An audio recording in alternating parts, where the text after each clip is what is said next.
Hi everyone, good day. Welcome to our class. Okay, I will be still having my record discussion for today for everybody to follow the discussion because I need to do it because the exam is really fast approaching. So, without further ado, let me share my screen. All right, this is it. Uh-huh. Event organization. So actually, we are now in Unit 6, the last unit for the second quarter. That's good. That's good. All right. Event structure, the lesson one, it's all about management is necessary to steer an essential, well-organized, and valuable program. This involves collaboration of the administering body. So, katong pag-collab nila, the participants of physical education class, of course, kamo, and the sports program. Usually, this happens pag na-ay intrams, as you have observed. So in creating plan, you can also use the SWOT analysis to further understand and improve your activity. What does SWOT stands for? S for strength, W for weaknesses, O for opportunities, and T for threats. All right, let's proceed here. Uh, this involves the collaboration of administering body, long-term strategic plans, and programs for resources, financial, legal, and safety management, public relations, and promotions. Resources, katong mga kailangan bang gamiton. Of course, financial, para to sustain the program. We have here prices, mga snacks, mga pampaliton, transportation, legal, itong letters, safety management, of course, the safety officer, the venue, the security, kailangan na siya i-consider. Public relations, we have the coordinations with government officials, the principals, the schools divisions, and of course, promotions, it's advertisements. And para mabalance sa uban nga, na sila particular nga event dira nga school. So, in the future, pwede mo mag-handle og kuan because we discussed this on PE. So you are given a chance also to learn how to handle an event by having taking up this topic, event organization. So this is part of physical education since it is our duty and responsibility um, to create particular activities that can help our environment, help our community become better in terms of physical activity, health benefits, and of course, socialization. So first, management involves five major functions. What are those five major functions that you have seen here? Planning, organizing, staffing, leading, and controlling. So in planning, program strategies are laid out to achieve the desired outcome. So of course, nadir ang forecasting. So meaning if foresee nato unsa ang pwede mahitabo, i-develop nato ang objectives. What are those objectives na gusto man nato ni siya? Gusto lang ba nato siya mag-char-char lang or gusto ba nato ma-improve ang health sa ato ang community, at the same time sa atong peer, or gusto ba nato siya maka-fundraise ta? So that's actually the objectives. Common objectives in creating a particular program in relation to in physical education. Programming, so what are those activities na atong buhaton, what are those topics, what are those exercises na pwede nato siya include. Scheduling, so kung day 3 tataman, so unsa ang sa day 1, unsa ang sa day 2, unsa day 3. Budgeting, of course, this would be the event would be nothing if without budgeting because it includes the financial statements. Niagya ko ang kuan. Char lang. Stay great. Nakakatan ko. Sige. Uh, sorry. Formulating procedures. What are those procedures? Pambuhatan ana. Organizing it aids in developing the group structure with a specific scope of work every member. This includes the development of organizational structure. So kinsa ang event organizer, kinsa ang tigpamalit, ani kinsa ina-assign sa budget, kinsa ina-assign sa program, kinsa ina-assign sa technicalities, kinsa ina-assign sa uh, kining equipment, and that's very important. Also in uh, staffing,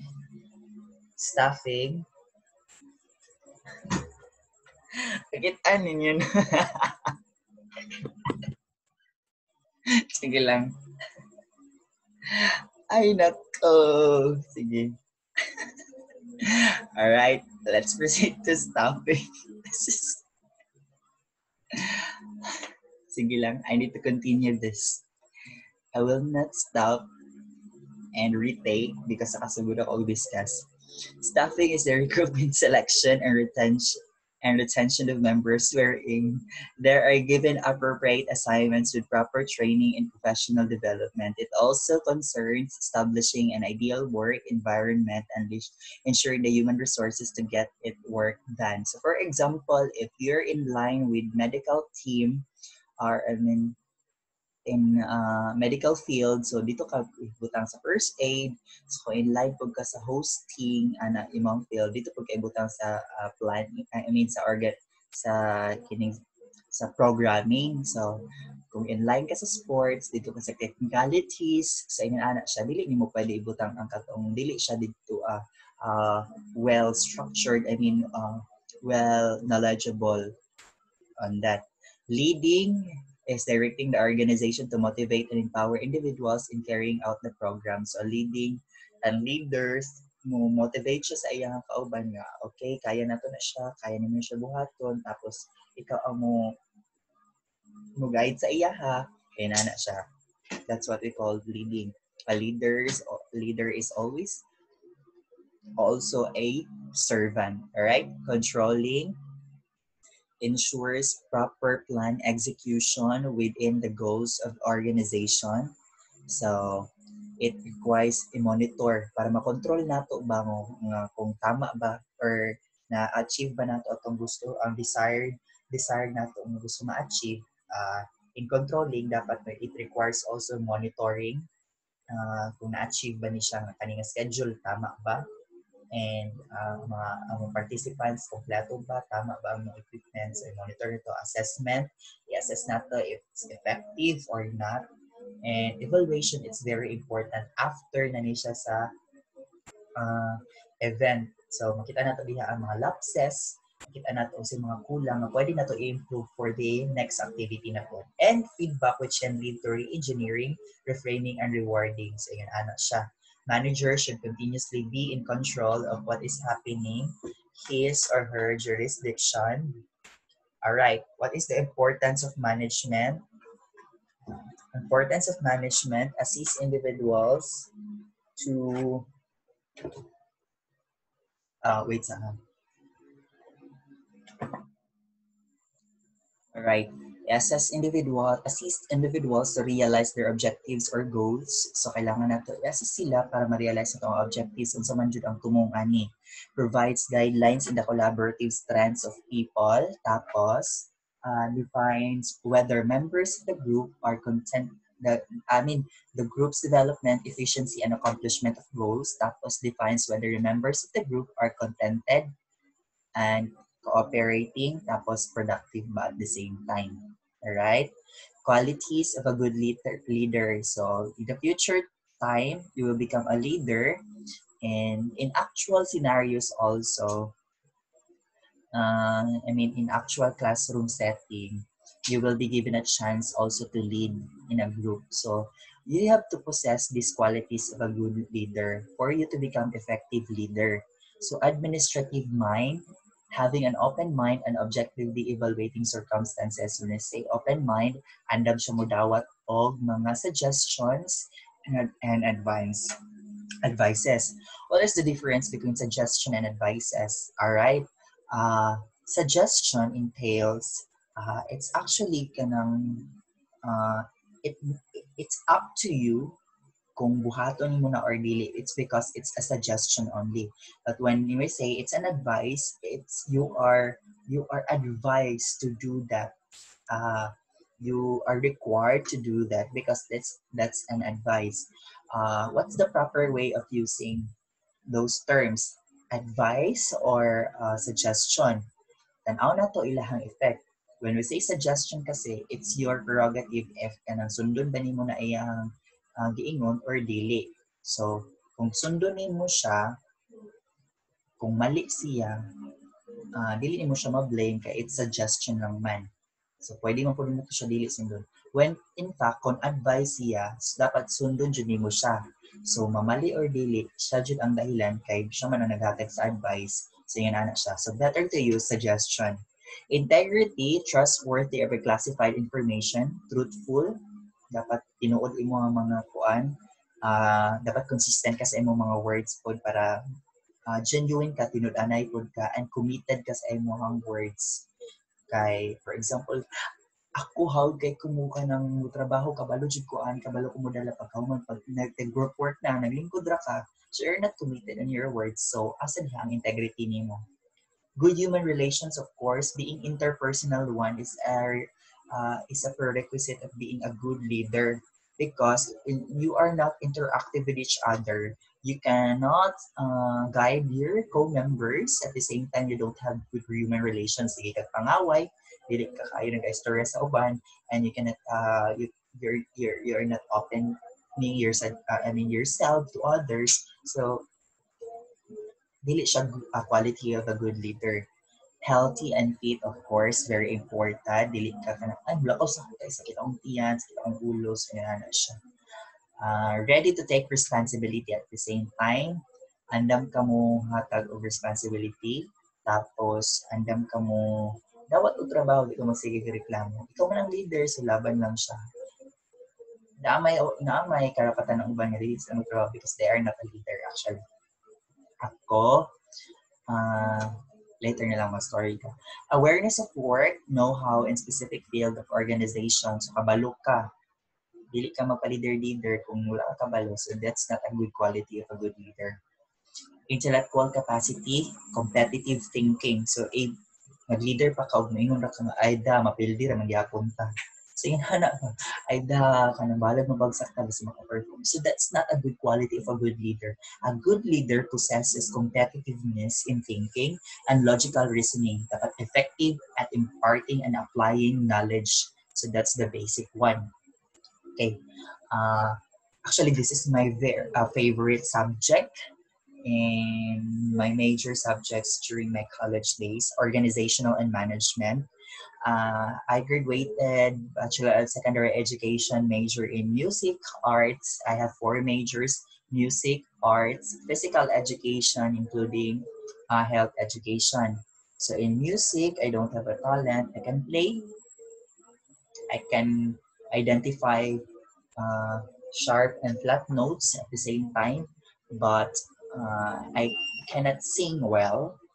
But pero makabalo ko, na nayabag na siya, and I can identify notes actually.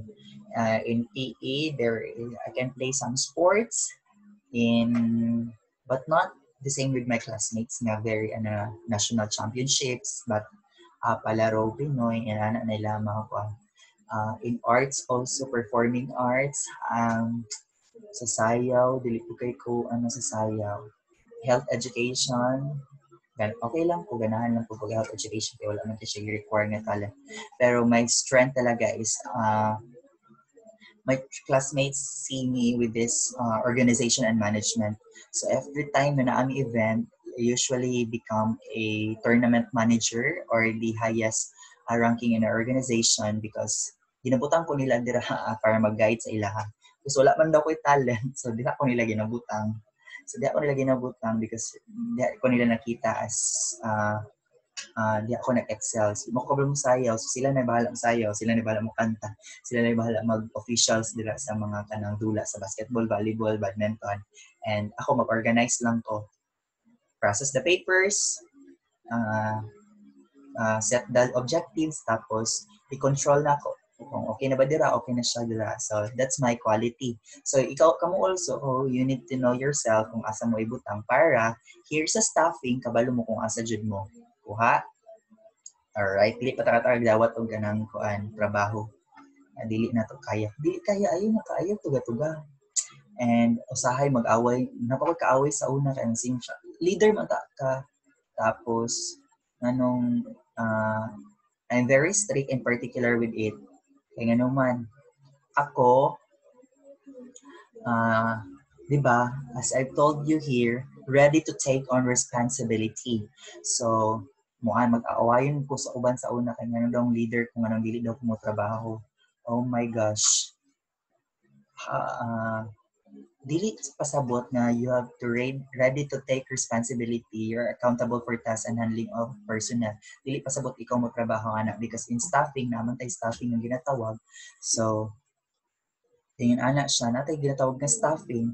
So ihatag nimo na sa mas nakabalo. So ikaw mo control lang ka. Dira na ka mo take on responsibility pag dili na niya na kaya sa ingon anak or you are ready sa tanang responsibilidad. So that's a good quality. So for me, dili ko mo trabaho kung nanay mo trabaho laing anuman. Kay imuha man ang task. So my task is to command you. Giputang mo ko yung nga position na leader. So panindigan ako ni siya, manubo ko sa taman sa akong makaya. So yun anak siya. That's my principle. So I find it very effective. Ano man, kung ako na mo trabaho dila, isa pa may mo guide sa uban, sa yun anak siya, ang thinking na ako. So actually, effective po siya.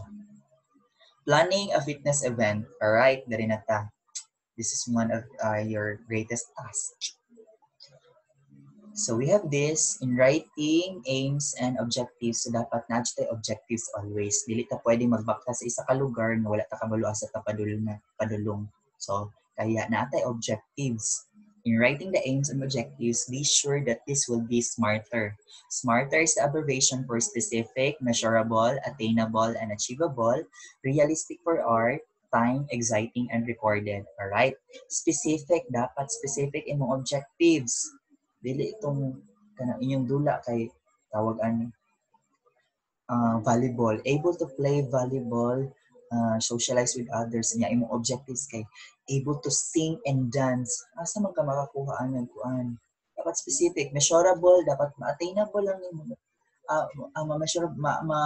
Maabot nimo. At the same time, attainable or achievable. Ayun na tong able to fly like an airplane. So, very impossible na siya. Realistic, this is what I am talking. Dapat realistic siya. Time, when say time bounded sa isa ka adlaw, kaya ba na siya ma-achieve? Exciting, of course. This is one of the goal. And kung maghimatratag program no, nga makaluya sa ato. And of course, recorded. Nga naman, this is very important for evaluation para ma-assess nato siya every time na event. Alright, identifying the audience or target participants. So for example, kung imong event is gusto ka ng pangbata lang tanan, so you have to set range 5 to 12 years old. Kaya na siya, dili mo siya pwede isagol. Set searching for an appropriate venue and setting schedule for activities. So dapat na inilot na venue. Nana. Listing the possible expenses, budget allocation, and funding if there is any. So isulat yun mo siya. Securing the permits and approvals. Itong mga letters. Kaya basig dagan-dagan mo din, nagfandran mo diya. Example, nagfandran mo diya. Wala mo letter, di pangdakop mo tanan. So yun siya. Create a contingency planning. So unsay pasabot ani, it's a plan B. For example, muulan diri nga fields, unsa man inyong buhaton.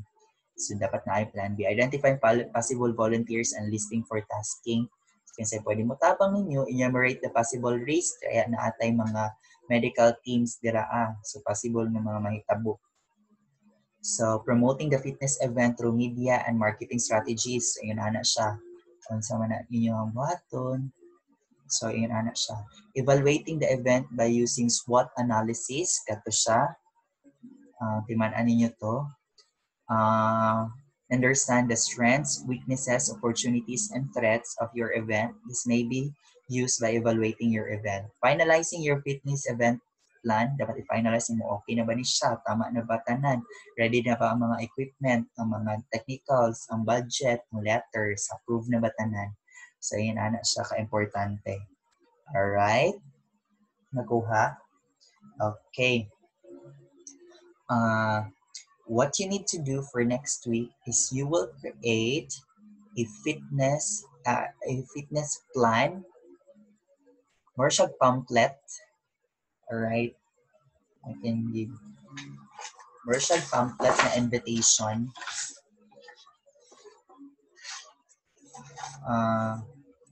Nakuha ninyo more siya pamphlet na invitation. So for example, ingon ani siya. So ingon ani, pwede siya ingon ani, pwede ra siya ka-cover or depende na sa inyo nga good. Depende sa inyong style. Basta kanang i-edit na ninyo. Pwede nyo kanang drawing dyan, handicraft, or pwede sa kanang computer dyan mo mag-edit. So for example, pwede ingon ani, and worship invitation dyan ba sa inyong event. So dapat makita na ako ni objectives. Dapat na siya objectives. I mean, dapat siya pinakauna title sa inyong event. Dapat ang goal na to is kanang more physical activity. Zumba ba mo diya, pa-zumba sa bayan, or ang sa badira, searching for appropriate venue, sigutan nyo ang venue, tapos, tapos na siya kining participants sa listing possible expenses and budget allocation. Ani na lang, ano na lang for pamphlets, ani na lang para mas dali sa inyo. Kindly create ano na lang, kining event structure. Dapat makita na ako ning objectives. Diri ta mag-start. Dapat objectives. Dapat smarter ang objectives. At least 5. At least 3 objectives lang. At least 3 objectives. Tapos, title sa inyong event, tas kanus tas ang venue, ana. Tapos, dapat na ay theme. For example, healthier and smarter life makes you happy. Ano ba? More theme. Siya theme. Imagine theme. Tapos objectives. Butang yung objectives. What are those objectives? 3. Tapos identifying the audience or target participants. Butang ninyo dito. Who are the participants? Who are the target participants? Tapos searching for the appropriate venue and setting schedule for events. So a venue, butang ninyo ang venue. Asa man dapat yung venue. Tapos setting schedule for dapat. One day event lang ta. Uniform tatanan. One day event lang ta. So butang yung schedule. Morning. Unsa man siya sa morning. Morning, magpa-zumba ba mo or exercise ba mo? Magpa-pandaran ba mo? Or magpa-feeding ba mo? Yun ana siya. Tapos pagka by oras jud siya. So, for example, 7 to 8 arrival or 5 to 7 exercise, registration, ana. Dapat alas 4 makauli na siya. So, kanang not thinking sa pandemic. So, it's a regular lang sa kanang activity. So, listing the possible expenses and budget allocation and funding if there is any. So, dapat kung saan may mga requirement, papalito ninyo, papalito ninyo, mga equipment yung kailangan. So, dapat na siya yung mga presyo para makabalot. Next is securing the permits and approvals. So, dapat give me at least one sample of letter. Letter format. For example, butang nyo, securing permits and approvals. Just butang nyo diri sa ubos. Example sa letter. Dear Mayor Lampagos, good day. Please allow us to use the municipal gym for our event. So, ayan na siya. Asa mo mananghid. So, isa lang ka-example. Daghan dapat letter. Letter sa police, letter sa mayor, letter sa dito sa principal. Daghan tataguan. Pero isa lang ka-example. For either po, letter para manghiram og equipment para dili kay gasto. Letter para manghiram og gym. Letter para manghiram og sound system. Isa lang ka-example sa letter. Tapos, contingency plan. Dapat na mo'y plan B. Ang dito. Sunod ka ni, isulat po ni, identifying possible volunteers and listing for tasking. So, kinsa man itong mga possible volunteers, classmates nimo, family ba to, relatives, group mates, friends. Enumerate the possible risks, mga possible risks na to para makita na to, ma-foresee na to daan. Promoting physical fitness event through media and other marketing strategies. Sibutang ninyo dito sa ubos aning promoting fitness sa dapit sa Facebook ba, sa Instagram, sa newspaper, sa GC.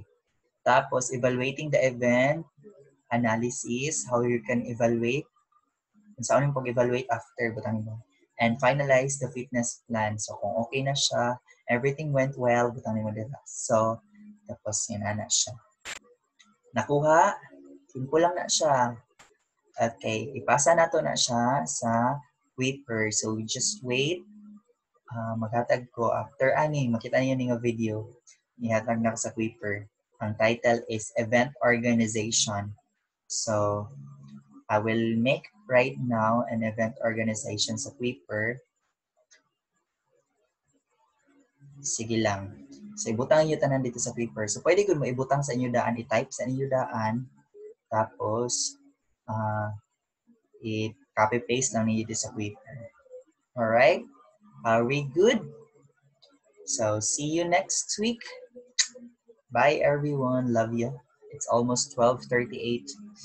I'm so stressed. All right. Bye, everyone.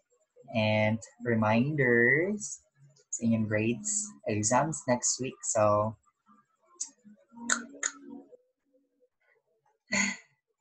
kaya pa inaton. Pero as much as possible, please do your part also, ha? All right. Bye, everyone.